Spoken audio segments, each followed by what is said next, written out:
Because who this affects, man. This doesn't Nobody. affect us. This affects the 17-year-old kids that we called the side. It doesn't affect you. It does affect them. They're anyway, dude. I lost my job a couple days ago.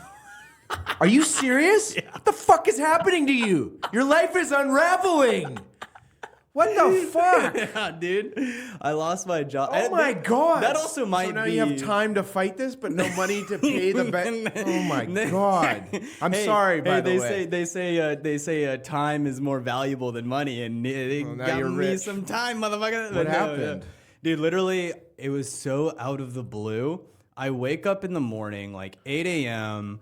I see that my boss, who I haven't talked to her in like a month at this point, right? Like I've just been doing like my work, working with my coworkers, like working on projects and campaigns, et cetera, et cetera. So my boss hits me up, and then she sets the meeting for 10 a.m. Me and her catch up, just a quick chat. So I'm like, all right, like the first thing in my head is like, okay, so she, hasn't talked to me in some time, and now I have to, catch her up on all the work I've been doing. And in the back of my head, I'm like, I wonder if that means I'm getting fired, So I get on to the Zoom call at 10 a.m., and lo and behold, I see somebody next to her who I don't really recognize. And it's like that meme. It's like the Zoom meeting, like POV. You're about to get fired. Like it's like a video. It's like, so basically, I get on the video, and it's my boss and this lady next to her who is the HR lady. Oh my god! So you know right away. Yeah, and no. So what happens? My boss, like, she's almost on the verge of tears, So- telling me this boilerplate. She's like up in the So air. the first thing she goes, she's like, Rickon, I didn't want to do, and I'm just like, oh god, here we go. And I was just like, what the fuck, right? And so then I was talking to the HR lady, and I'm like, well, yeah. So now that you fired me, and the HR lady goes, hold on, we did not fire you, okay? I'm gonna get on my high horse for a second, okay? We are laying you off. Okay. And I go, what? And she's like, well, see, there's a big difference between firing and laying off. Yeah, you get money, right? I got money. So you got time, man. Everybody in my company was like, what the fuck just happened? Like, Rickon, are you okay? Like, so 2 guys from marketing, 2 guys from finance, 2 guys from HR all got the kibbutz.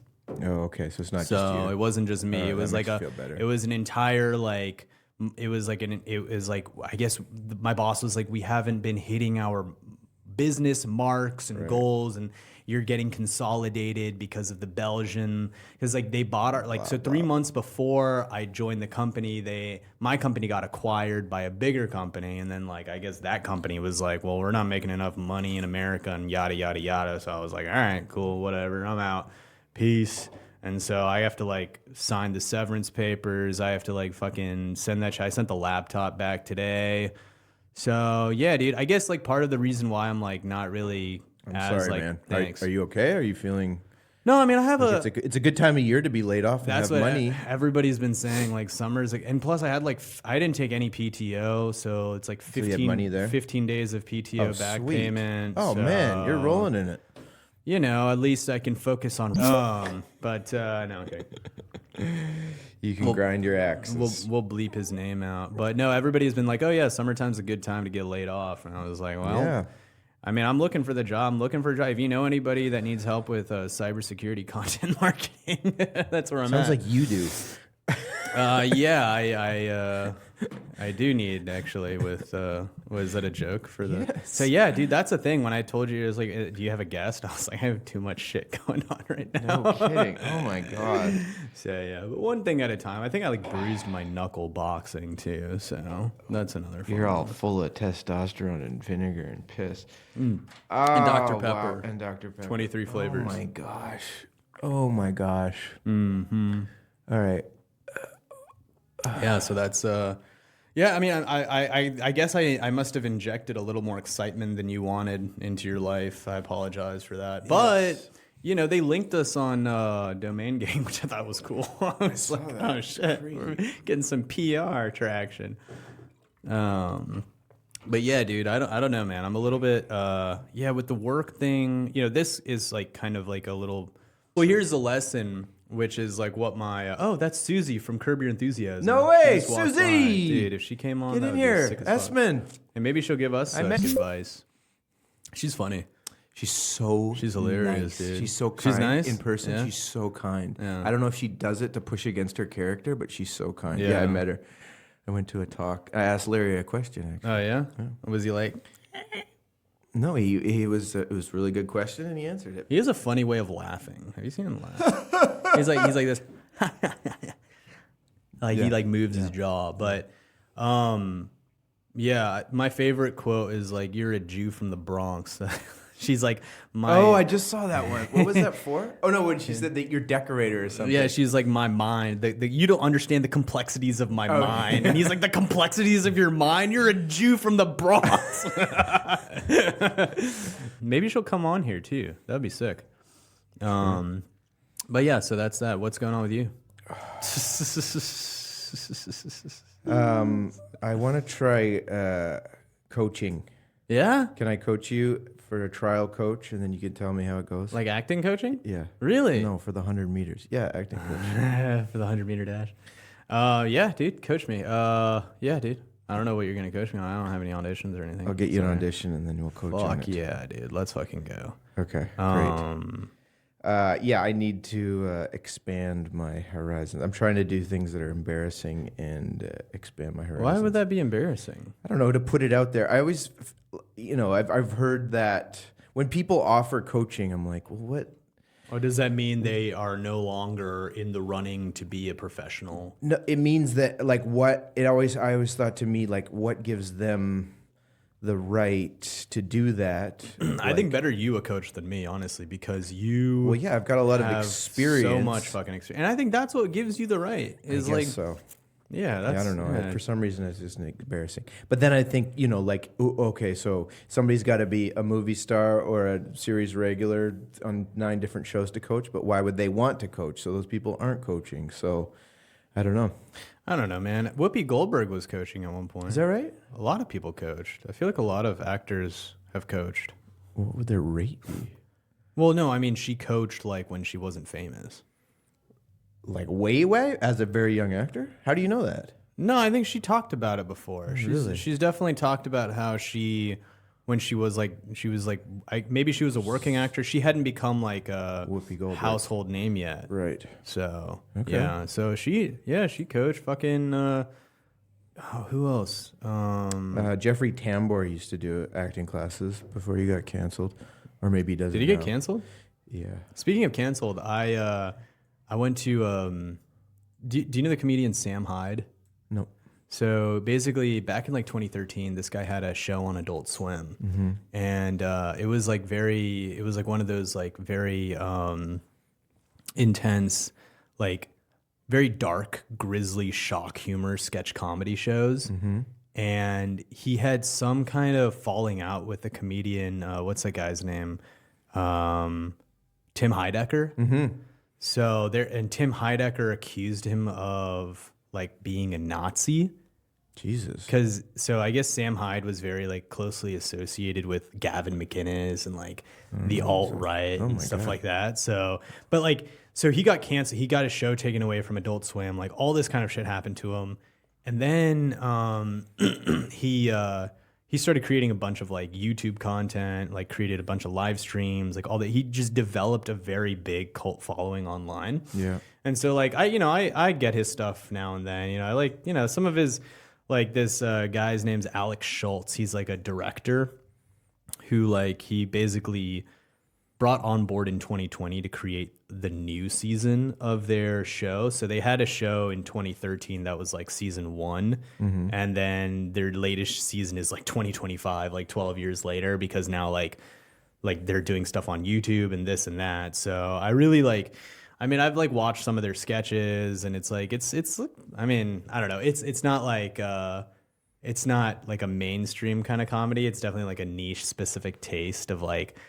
And like it's not like I don't think they're anti-woke, or they're not trying to be anti-woke, but they are very they like satirize the current like I don't want to say anything wrong climate, Right. or like that's over now. They isn't it? satirize Twitch streamers and stuff like that. So like, I went yesterday. I went to their like the New York premiere of the first 2 episodes, where I met Sam Hyde. I met like. Is he a Nazi? No, they just say the N-word a lot. Okay. Jesus. Okay. No, but so it's funny because I was watching. So they had like 2 episodes on the screen, right? Like somebody had like a MacBook and they were just like pressing play, and then this thing came up. But I saw Robert Rodriguez produced it. Oh yeah. Yeah, I was like, is that the Robert Rodriguez of Quentin Tarantino? Like, whatever. I'm not sure if it was or if it was a different. No, I didn't ask because I was like, I left after the thing. I was like tired. It was like wanted to go home. But it was pretty funny. Like I feel like the sketches were pretty. I mean, I don't know, man. Part of me also feels like there's a little bit of a stagnancy when you're like just playing in the YouTube field and all you have are people to like continue to pump you up in the comments. You know what I mean? No. Like I feel like.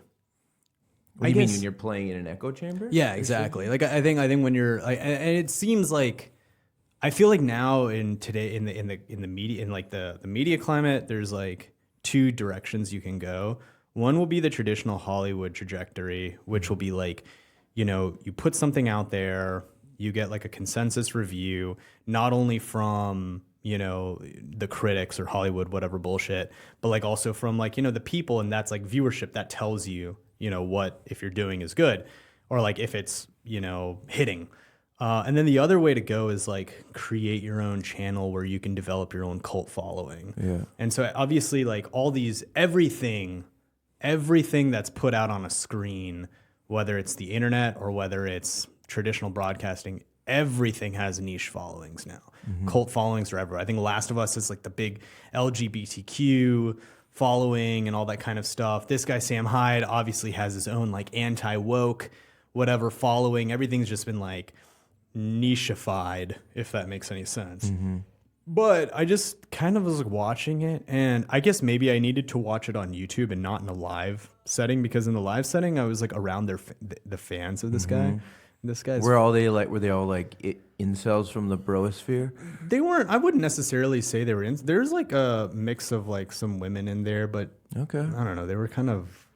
I just got like I guess I had a weird feeling. Just like I don't know if I want to spend, because it's. I think if you talk to the creators themselves, like if you talk to the Sam Hyde or the Nick Rocafort or Alex Shaw or whoever those guys, I do like on the most part.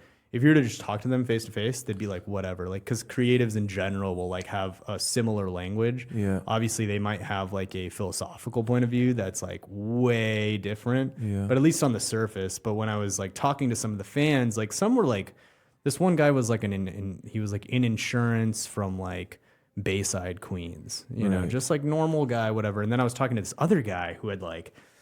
He was like, yeah, I'm following them on their tour. Like, I was in Kent, Ohio with them. I was here yesterday. I'm here today. And, like, he also had a bit of a vibe about him that I was like... Was he, like, an angry young man? Yeah, he was, like, probably, like, maybe, like, 40s. Really? Was he angry? No, he was fine. He didn't hate women? No, not at all. I mean, I think it was just, like... I think it was just people there that like really enjoy that kind of comedy and that humor, but like I don't really understand like creating a lifestyle out of it. That's like really intense for me. I'm like, whoa, this is a bit much. It's a slippery slope too. If you get into a community that's any kind of anti-woke, if it's based around being anti-woke, anything anti-anything is a dangerous community. If that's what you're based around, what you don't like, that's dangerous. That's the issue. That's very dangerous. That's what I was like very like, this is weird. Because even I was like in line, because people were lining up to take pictures with Sam Hyde. And I lined up, I was like, yeah, sure. And then I was like, the people in front of me were making all these like in-jokes about like all the like the whatever, like the internet culture in-jokes. And I was like finding myself relating to them and making jokes with them. And I thought about that to myself. And you're like, are you one of them? Am I one of them? Like, do I need to like get out more? Are you and, anti-woke? Like, touch grass? Not really. I'm not completely. And is that even a thing still? Like, I'm not. I think what happened, I do think in some way people did get like brainwashed in 2020. To wokeness. Into like a sphere of, I don't even want to call it wokeness. I'd rather like take out the word because that implies so much stuff. But I would say like, I do feel like people got indoctrinated into a process of thinking to mold them into, like, I think we talked about it on this before. You think about like Top Gun as propaganda for joining the Air Force. Yeah. And if you think about a Nike commercial with the hijabi, girl running or something like that as itself propaganda. And, it's funny because they also made that joke. They were like, free Israel. They were like screaming out free Israel at the thing. And I was like, okay, this is a little like weird. Like it was like the first sketch. Oh my God, dude. That's like, I think it's funny for me because it's just so like out of like, not left field, but it's like they're willing to fucking say it and they do it in the like out of right field. But like literally the first sketch, the guy just like turns to the camera. Like it's not even an actor. They like hire actors that aren't like, they're like, they hire like amateur actors to say lines for them, and they're like not very good, but like I don't know.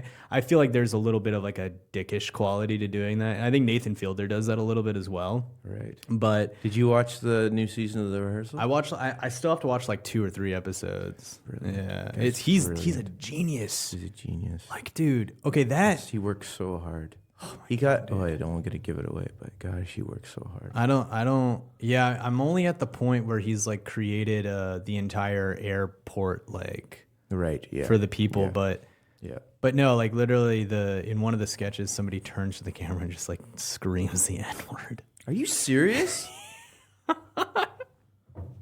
I was sitting at the bar and I was just like watching. I was like trying to order a drink and I'm watching and then like I was just like, get out of what there. the fuck? You don't want to be associated with that. And I think I was watching it and I was like, this is a little bit, but I mean, I don't know, man. I think people are connecting, I guess. That's not good. So people were connecting during the Third Reich too. Nathan, but I have to say, like probably, and it's funny because I know I need to watch that, and I dropped off The Last of Us, so I still have like 3 episodes left of the second season, but I have like no interest in going back and watching it. Whereas I do have a lot of interest in watching the rest of The Rehearsal. It's so good. Yeah. It's so good. Some people are pissed off, that he manipulated the singers. You're on that one yet? Yeah, I've seen that. No, I mean, that's the thing about being pissed off at Nathan Fielder for manipulating people is such an old story, though. Because his whole career has just been based off of him manipulating people. Right. Like and he kind of gets away with it because he makes himself the butt of the joke. Right. He's like, I'm autistic. Other people are part of the joke. Right. Like, well, and like I remember I had gone into an audition for a Nathan Fielder-esque project. Oh, yeah? And it wasn't Nathan Fielder doing it, but people were like, we're auditioning people to play Nathan Fielder. And so I went into the audition, and then, I played the character, whatever, and I did the audition. I was trying to, as I'm not Nathan Fielder at all. Like I can't fucking whatever that, right? And,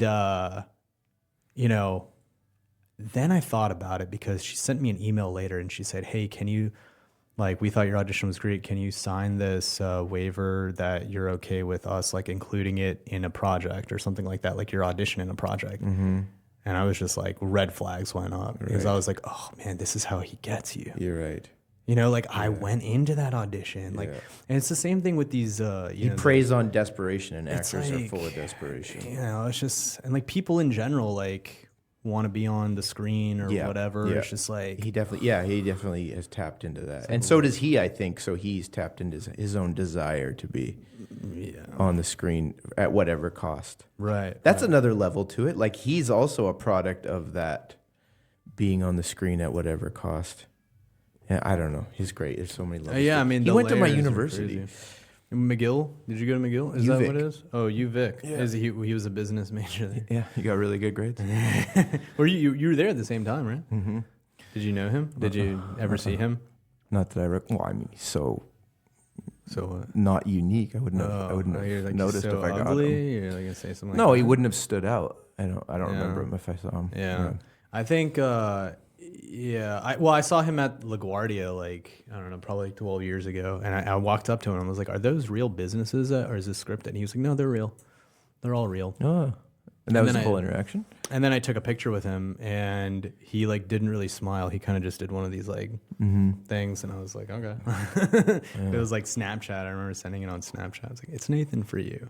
Well, Emma Stone likes him. Yeah. I mean, clearly they did that. What was it? They're doing something else. They're doing a movie. Oh, wow. All right. About Magnus, the chess player. You play chess? Magnus Norman. No, I don't. I wanted to learn, but I mean, I'll coach you on that too. Yeah, coach me on acting and then coach me on chess at the same new time. business. And then also like as legal shit, you can coach me on that too. You gotta do somebody else for that. It's not my field.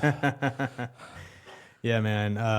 But dude, I'm actually meeting. Well, I have a meeting with the Atlanta agent next week. Oh, good. On next Thursday. So Awesome. knock on wood. Hopefully. Yeah, man. Hopefully the meeting, I don't know why it is, but with like industry context and stuff like that, everything is always so vague until there's like an actual Zoom link. Yeah. You know what busy. I mean? They're busy. Yeah, I think they are that's what it busy. is. Yeah, that's Or true. they're lazy. I don't know. I think they're busy. Yeah. So yeah, hopefully it goes well. I'm Yeah. just kind of like, all right, well, like I got the thing about like you got laid off, and then literally like the next email I got was the agent hitting me up and being like, wow. hey, do you want to meet timing. next week? I was like, yeah, dude. Perfect. Got nothing else going on. Great. Oh, that's good. What else are you going to do with all your free time? Yeah, man. Well, so I'm going to try to like get these kind of mixed and mastered, get these podcasts. Probably not going to post them yet and like, deal with Can I listen to it before you post it just to make sure there's nothing incriminating for you? Of course. Nothing's going to be incriminating. I mean, we're just talking about what happened. Like, we're not really talking about like, Make sure it's all settled for. Fucking. All right. Well, that's good. Are you going to stick around New York for the hell summer? yeah. Or are you going to? Of course, dude. I was in Georgia for 2 weeks. Oh, yeah. It was sweaty. And it's not even just that. It's just like, it's isolating, And I felt like, I got back to New York. And so we were taking care of you were like, enjoy fatherhood. Yeah. And literally, dude, this is like 20 months old. Terrible twos right now. She screams and she's cute. She looks cute. But she screams and cries and shits and fucking just everything, right? And I'm like, holy shit, this kid is a lot. And so, I would have to like carry her. I'm like helping my mom out, basically, like take care of this. My mom for like 2 weeks straight just became a mom again. Yeah. You know what I mean? Like that's insane. And like putting her to bed and all this stuff and like You had her for 2 weeks. and Your mom had her for 2 weeks. 12 days because they put her and they left for vacation. They went off on vacation. My sister and my brother-in-law. Wow, your mom is tough, dude. Man. It was hard. And then even when we got back to New York, we were like, oh, like so we're gonna put the kid back at my sister's place. But at least for me, I stayed there the first day, the whole day, because my sister was coming back at like 6 p.m. So we like my mom and I just had to like entertain the baby, like took her to the park, put her on the swings, like like bathed her this and also like I would like she would see little hints of my sister. And anytime, like, I picked up, like, this Mother's Day card in front of the baby. Yeah. And the baby saw it and went, Mama! Like, just cried, dude. Just, like, any kind of reminder of my sister, the baby would just cry. Yeah. So, basically, I left at, like, 6 o'clock that day. And I was, like, crying in the Uber, like, going back to my apartment. Because I was, like, listening to some, like, Tycho. And just like I was seeing people like sitting outside, like eating. And I was like, oh, I'm back. Like it just was it felt so much relief to be back. Because like, in Georgia, it's like, you go back home. A, you're isolated. B, you're in your childhood home. So all these like just like memories, the energy, and patterns. the memory, the pattern. Like I felt sluggish. Like I was doing some like Zoom like casting workshops or whatever, and I felt like sluggish in Georgia. And then I come back here. And everything just feels like, okay, like we're back, that like just like a kind of a relief, kind of thing like that. So, yeah, I mean that was the Georgia experience. But then my mom, like credit to her, man, she stayed another 3 days because my sister was supposed to get like this nanny to come and help out with the baby, and my mom was going to go to her sister's place in New Jersey, my aunt's place, but the babysitter was like, yeah, I like sprained my back, like I sprained my arm and like whatever bullshit like she made up or whatever. I don't know. Maybe she did or not. And so my mom had to stay another 3 days taking care of the baby with my sister. Oh. And so my mom like was like, she got a massage. Good grandma. She's going back to Georgia. She's gonna get another massage there. I know she really. I don't think it's a healthy like fucking to do that for 12 days with a 2-year-old. 15 days. Wow. 15 days. Yeah, you're right. So man, dude, but like credit to my mom, fucking just like came through. But I mean, I dealt with it firsthand, and I was like, dude. Think about kids. I know you have a child.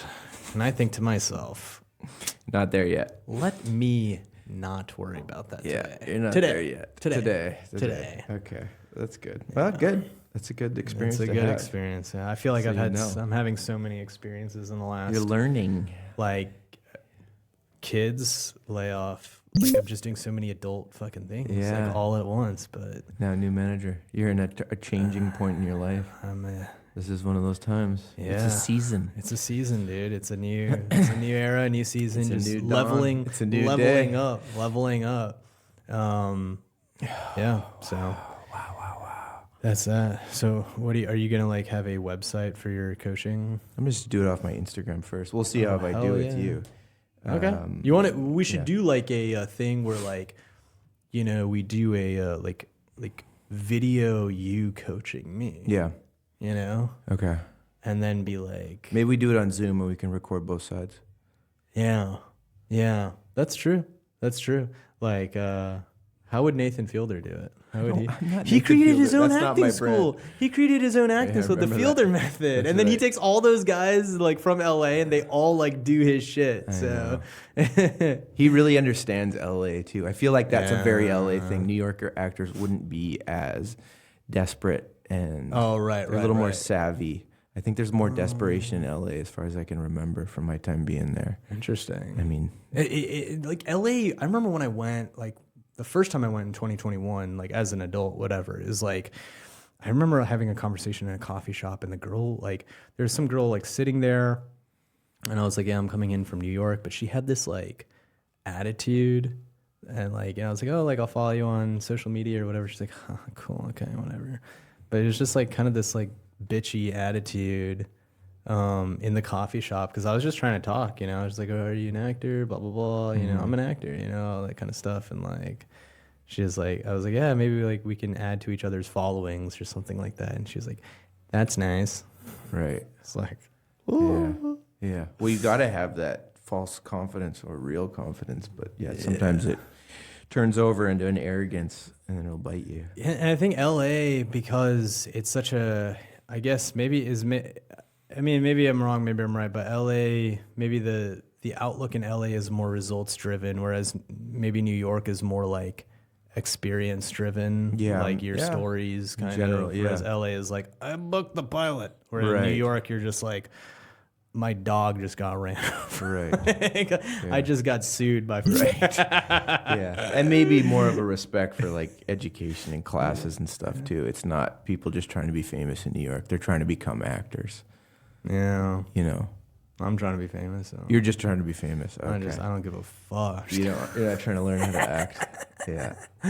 I think in the process of your addiction to something that won't ever happen, you eventually become a human being that sees reality as it is. Oh my God, that's dark. That's pretty good. Will that happen to everybody in LA too? Well, most people, actors that go to LA to become famous, they leave within like 6 to 8 months or something. Really? Yeah, that long? That's quick. Because they're like, I'm here. I mean, and then, it didn't happen. Nothing's happening. Yeah. Because they're expecting that. But I don't think York. that's like the reality anymore. I think that's like an old story. Does that still happen? Like, do people still like touch down in LA and be like, I'm going to be an actor? Right. Like, Jesus Christ, dude. I thought that like happened like the 80s, Nowadays, like fucking everybody's doing everything through online. Right. I think for me though, for sure, the first like 4 or 5 years of like pursuing it here in New York, had I gone to LA, I think I would have just gotten lost in the sauce of like just like social media, trying to be famous, blah blah blah. I'm like trying to get my identity. But now, if I were to go to Los Angeles, I probably would be like, I don't give a fuck about any of that shit. Because you have more of an identity. Yeah, I feel like I'm a bit more You know weighty who you are now. more. Yeah, exactly. And like obviously my acting's improved because of like the identity that I have. Yeah, and the education you've given yourself. Right, too. exactly. Yeah. So I think if I were to go to Los Angeles now, like A, I wouldn't, but B, I'd be like, yeah, I don't give a fuck. Who did you do the Zoom casting director classes with? I gotta go soon. Oh, you gotta go. Okay, shit. I did it with Kim Misha. That's a New York casting? Yeah. She does like what do you call it? Yeah, Bowling Misha. They did the flight attendant. They cast the flight attendant. Okay. And she was like, I'm working on it. Dude, the crazy thing was that Was she helpful? Yeah, she was giving pretty good tips on like how you should make your actors access. Like it should be like What about as far as acting? acting was like honestly sometimes I feel like on these casting workshops the bigger value I get is not like how they direct me on the acting, but rather like business mechanics. Like Okay. being So like, what was her advice for actors access? well, it was like you know, if you put like a demo reel up, just like try to split tapes by genre. So like drama, comedy, dramedy, blah blah blah, just so the casting director can just like quickly do that. But the other thing I was gonna say is that there was a girl there, and like after she did her scene, you know, everybody like does their scene and then like they'll do a redirect and then they'll do the scene again and then they'll just go away, right? Yeah. This girl did not go away. Yeah. She was like, oh yeah, by the way, could you, because this is a 2-week class, and she was like, oh, I sent you an email. Can you look at the email? I think I'm going to be really good for that casting. Yeah. And so then like Kim was like, okay, look, this is not a pay for play kind of workshop. We can't really do that stuff here. But the girl was very, very persistent. And she was like, you know, this is in this industry, like actors, like we're never getting a shot, like to be able to kind of like ask questions, like to really like, you know, advocate for ourselves. Like I want to. So part of me was like, okay, this girl seems very green. Like she doesn't really know how it works. The other part of me was like, good for her. Yeah, she got some balls. And did she eventually say, yes, I'll look at your email? No, she was just like, treat it like a brick and mortar like store. I'm not going to respond to you in my emails and stuff like that. Right. Like, and the girl was like, but I think I'm going to be a good role for this. I'm perfectly cast for this role, blah, blah, blah. And so she was like, like, have to like click her off or something? Well, the moderator was like, this is not a place for that. Right. Was there good actors in the workshop? Yeah, they're pretty good. There's one girl who was like, fuck, dude, she murdered like her scenes. Really? She was really fucking good. I forgot what her name was, but she was fucking great. Huh. So like maybe she'll get called in. Who knows? Who knows? All right. All right. Well, sign out. And that was exciting. A very, very intense one. All right, we'll see you next time. It was a very intense one. If this one ever makes the light of day.